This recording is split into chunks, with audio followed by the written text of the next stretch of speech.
Hello, good evening बच्चों। आप सभी का केमिस्ट्री विद समर में स्वागत है। और आज हम लोग हेलो एलिगेंस की क्लास 3 पर बात करेंगे। जैसा कि इसके पहले दो क्लास हो चुका है और आज हम लोग क्लास 3 में समावयवता आइसोमेरिज्म की बात करेंगे। ठीक है, ये हेलो एलिगेंस और आपका हेलो एरिन्स चल रहा है। इसके पहले दो क्लासेस हो चुकी है।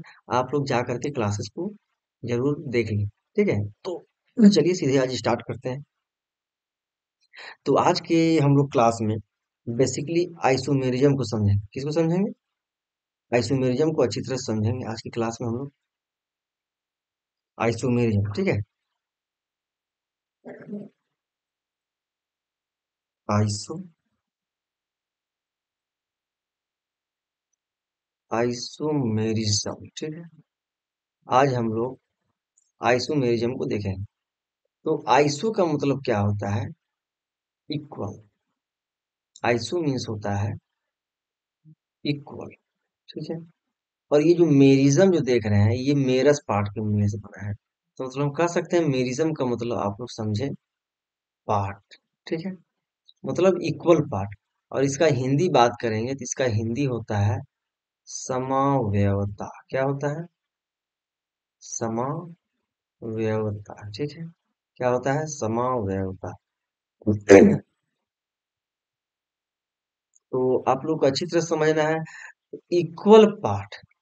आइसोमेरिज्म का मतलब हो गया कि आपका पार्ट इक्वल रहेगा लेकिन स्ट्रक्चर डिफरेंट होगा। दैट इज आइसोमेरिज्म, ठीक है। पार्ट क्या होगा? इक्वल होगा।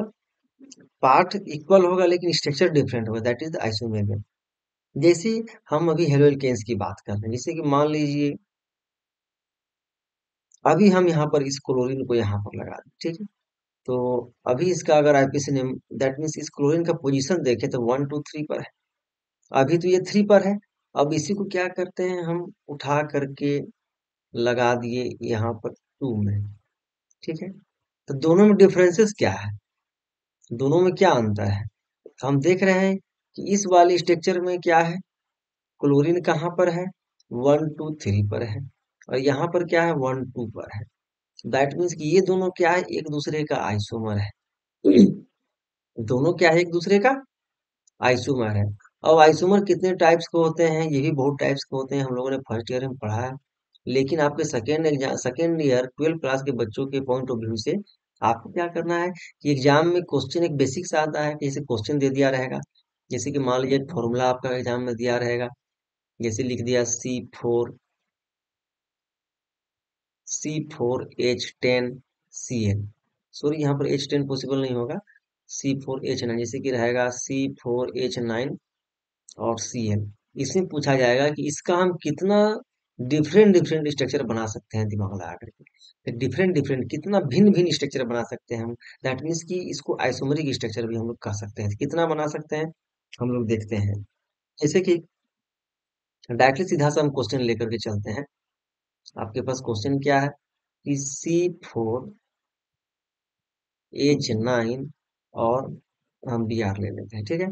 तो क्वेश्चन क्या है कि C4H9 Br इसका यूज करके हम कितना डिफरेंट स्ट्रक्चर बना सकते हैं। तो आपको कैसे बनाना है स्ट्रक्चर? ऐसे बनाएंगे 1 2 3 4। पहले 4 कार्बन दे दिए और हम ब्रोमीन को एक बार लेकर के यहाँ पर जोड़ दिए। ये मेरा हो गया पहला स्ट्रक्चर। तो आपको क्या करना है, जब भी स्ट्रक्चर बनाएंगे आप आईपीसी में जरूर लिख लें। नहीं लिखने के बाद हम फंस सकते हैं एग्जाम में। इसका नाम क्या हो जाएगा? ब्रोमो। ब्रोमो और 4 कार्बन है तो ये हो जाएगा ब्रोमो ब्यूटेन। क्या हो जाएगा? ब्रोमो ब्यूटेन, ठीक है। ये हो गया ब्रोमो ब्यूटेन, ठीक है। अब हमको इसका स्ट्रक्चर डिफरेंट बनाना है तो क्या करेंगे, 4 कार्बन दे देंगे, 2 3 और एक 4। अभी ये ब्रोमीन 1 पर था ना, अब इसको उठा करके हम क्या किए, यहाँ 2 पर लगा दिए। कहाँ पर लगा दिए? 2 पर लगा दिए। तो अब ये बन गया दूसरा स्ट्रक्चर मेरा। इसका एपिसिनियम क्या हो जाएगा? अगर इसका लिखा जाए तो इसका एपिसिनियम हो जाएगा 2 ब्रोमो। क्या हो जाएगा इसका एपिसिनियम? 2 ब्रोमो। उसके बाद 2 ब्रोमो हो गया। उसके बाद इधर 4 कार्बन है तो 4 के लिए ब्यूटेन और सिंगल बॉन्ड है तो हम लोग लगा देंगे। ठीक है, दो स्ट्रक्चर बन गया। अब क्या करते हैं, देखिए ब्रोमीन को हम एक बार 1 पर लगा सकते हैं। यहाँ पर 1 पर लगा दिए। और फिर यहाँ पर 2 पर लगा दिए। लेकिन आपके मन में लग रहा है कि यहाँ पर भी लगा देंगे, नहीं यहाँ लगाएंगे तो फिर तो ये 1 2 हो जाएगा। यहाँ लगाए चाहे यहाँ लगाए, बात एक ही है। ये और ये बात एक ही है, इसलिए ब्रोमीन को पोजिशन अब हम चेंज नहीं कर सकते हैं। अब जैसे कि 2 3, अब क्या करते हैं, एक ब्रांचिंग कर देते हैं, एक यहाँ पर CH3 लेकर के लगा दिए ऊपर में। ठीक है, अब फिर ब्रोमीन को हम यहीं पर रहने दे देंगे, एक ये पॉसिबिलिटी है। ठीक है, अब सॉरी तीसरा हो गया ये।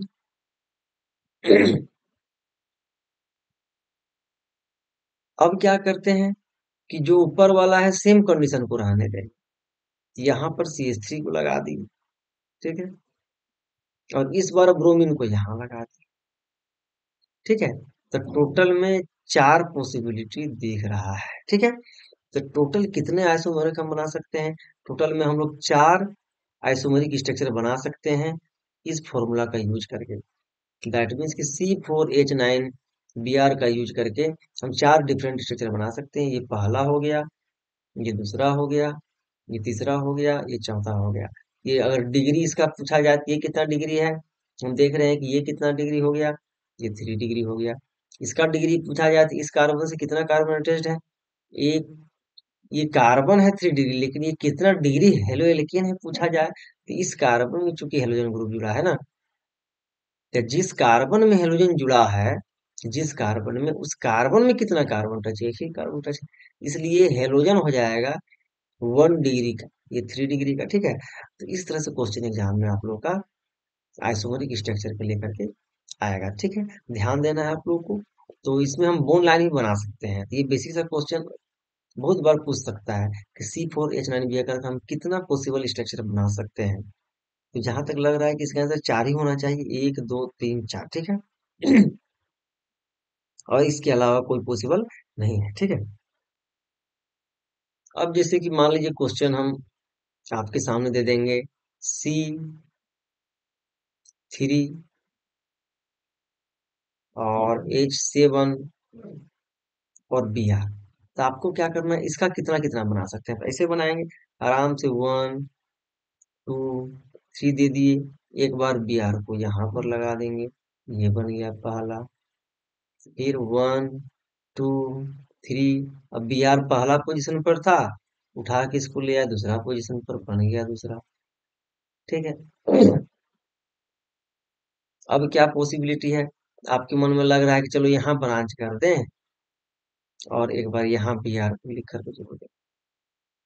हर बार में आप लोग एग्जाम में बना के आ जाइएगा, इसलिए हम बार बार कह रहे हैं, जब भी क्वेश्चन रहे तो आप लोग क्या करें, आईपीसी नेम जरूर लिखें। तो इसका आईपीसी नेम क्या हो जाएगा, इसका आईपीसी नेम ब्रोमोप्रोपेन हो जाएगा। इसका आईपीसी नेम क्या हो जाएगा, ब्रोमोप्रोपेन। क्या हो जाएगा ये,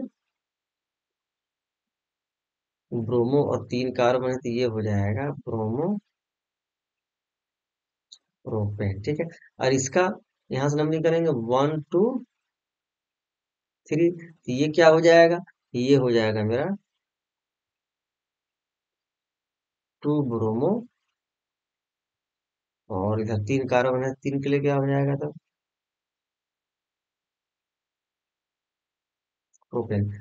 लेकिन ये आपको स्ट्रक्चर थोड़ा डिफरेंट लग रहा है, देखने में तो ये डिफरेंट लग रहा है, इसलिए हम बार बार कह रहे हैं कि नेम लिखना कंपलसरी है। तो इसका भी अगर नंबरिंग करेंगे तो यहाँ से 1 2 और 3, तो इसका भी आईपीसी नेम क्या हो जाएगा, 2 ब्रोमोप्रोपेन।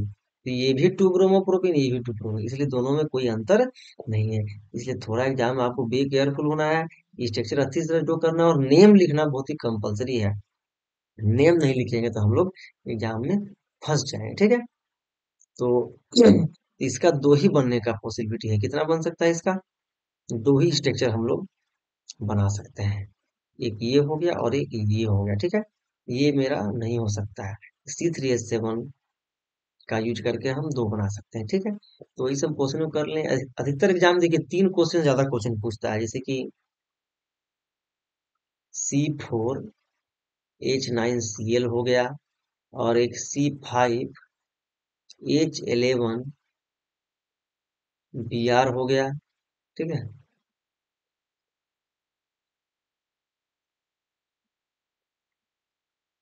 C5, और एक अभी जो कराए हम C3H7 Br, इन तीनों क्वेश्चन करने से मेरे ख्याल से एग्जाम में टेंशन ज्यादा नहीं होगा, ठीक है। तो आइसोमेरिज्म मुझे उम्मीद है कि आप लोग को समझ में आ गया। तो हम लोगों ने पहला क्लास में इंट्रोडक्शन को देखा, दूसरा क्लास में हम लोगों ने आईपीसी नेम पर डिस्कस किया, और तीसरा क्लास में हम लोगों ने आइसोमेरिज्म पर बात किया, ठीक है। एक आइसोमेरिज्म जनरली आता है, एक विस और एक आपका जेम होता है। ये भी एक आइसोमेरिज्म का ही पार्ट है। दोनों में डिफरेंस क्या है, आपको अच्छी तरह समझना है कि ये विस और जेम में डिफरेंस क्या है।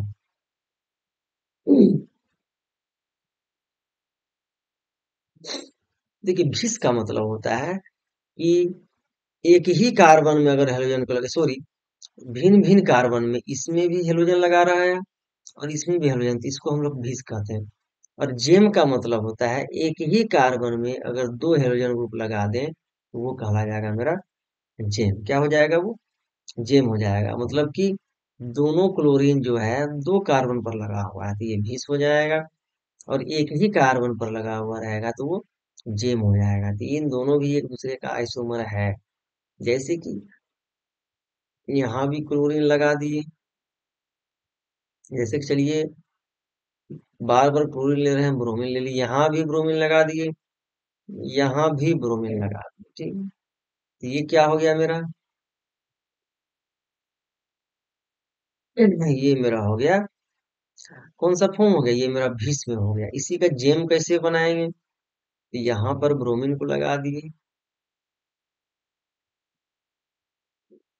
और फिर इसी पर ब्रोमीन को जोड़ दिए लेकर, ठीक है। तो ये मेरा हो गया जेम फॉर्म में। तो ये जेम हो गया और ये भीष हो गया।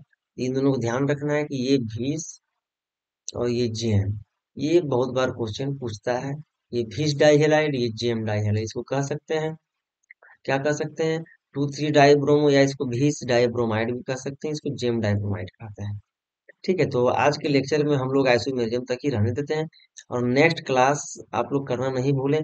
स्टेप बाय स्टेप सारा कंसेप्ट क्लियर होगा, और एग्जाम में क्वेश्चन आपका जो पढ़ा रहे हैं उससे बाहर नहीं आने वाला है, इतना याद रखना है। आपको कंटिन्यू क्लासेस को करना है, एग्जाम में क्वेश्चन बाहर नहीं रहेगा, और लास्ट में ऑब्जेक्टिव क्वेश्चन भी कराएंगे, आप लोग एकदम टेंशन नहीं लेना है, ठीक है। तो आज के लिए इतना ही, हम लोग मिलते हैं नेक्स्ट क्लास